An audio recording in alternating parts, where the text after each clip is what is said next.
Tu crois que tu as un problème d'argent? Et si je te disais que ton vrai problème, c'est ton chaos intérieur? Attends, reste bien jusqu'à la fin, parce qu'on va parler de ce que personne ne t'a jamais dit. Comment ton état spirituel et psychologique influence directement ton compte bancaire. L'illusion du manque d'argent, ce n'est pas le manque d'argent qui t'étrangle, c'est l'absence de structure. Beaucoup pensent qu'il leur faut de plus de revenus, mais des études montrent que même après une augmentation de salaire, l'insatisfaction revient. Pourquoi?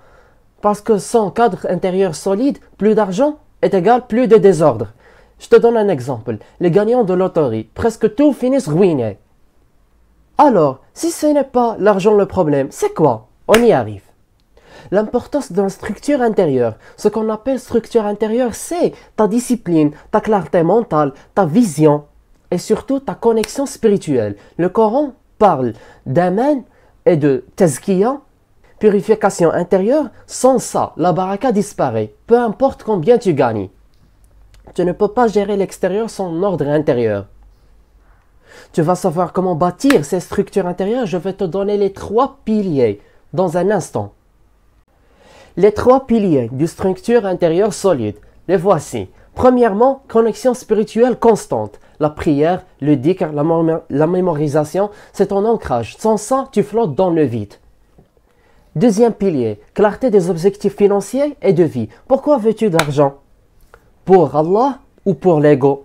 Le troisième pilier, discipline quotidienne. La constance est plus forte que la motivation. La constance est plus forte que la motivation. Le prophète, que la paix et la bénédiction soient sur lui, a dit: l'acte le plus aimé d'Allah est celui qui est constant, même s'il est petit.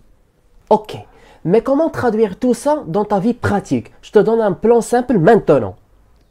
Donc le plan d'action, structure ta vie, structure tes finances. Commence ta journée par Fajr, la prière de l'aube, plus intention claire. Ya Allah, bénis mes efforts aujourd'hui.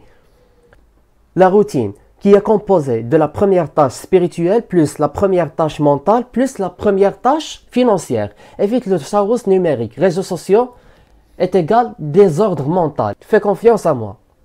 Tu veux transformer ton rapport à l'argent et à ta vie? Ce n'est pas en gagnant plus, c'est en devenant plus structuré.